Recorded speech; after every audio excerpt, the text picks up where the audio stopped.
Hello everyone. So next step, we're gonna cut these parts where I marked red. This part right here to make more room for the suspension.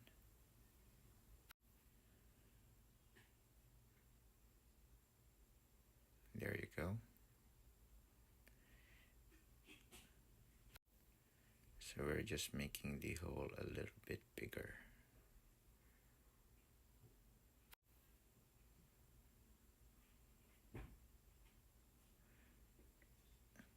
Just so the suspension can move more freely. And then we need to sand it down a bit. For this part right here, we're making it bigger for the servo horn. So it will have more room and to make sure that it's not gonna rub or hit on anything. And we need to cut this part right here, and we will be replacing it with a zip tie since it's more durable. This one is prone to breakage, so we're gonna break it anyways. Okay, that looks clean, and we'll cut this part right here as well.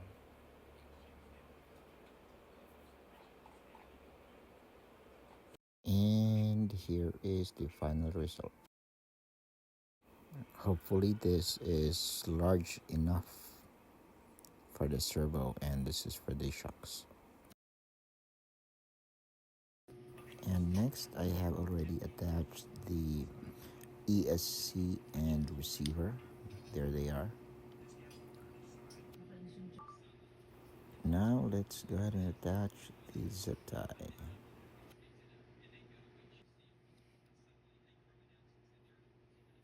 Up next, we'll be putting on the screws.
And I missed one more screw earlier, this one.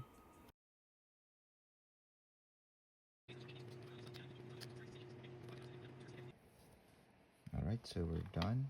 This is the main frame with the electronics, ESC and receiver. I will be upgrading this later, but for now this should work. And then the servo. Now this is actually from my MK1, and I just extended the arms.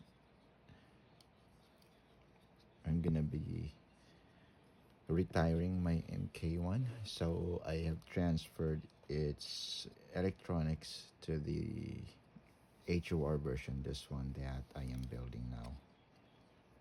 And this is one of its very first, or it's only servo, I believe, since it was built years ago. All right, so there, the mod that we did, so it's not touching anything. All right, and then the zip tie up here, and then this one for the shocks to make more room a bit later. Okay, and that is it for this video. Thank you so much for the support, guys. Please do make sure to subscribe if you haven't yet, and hit the like button.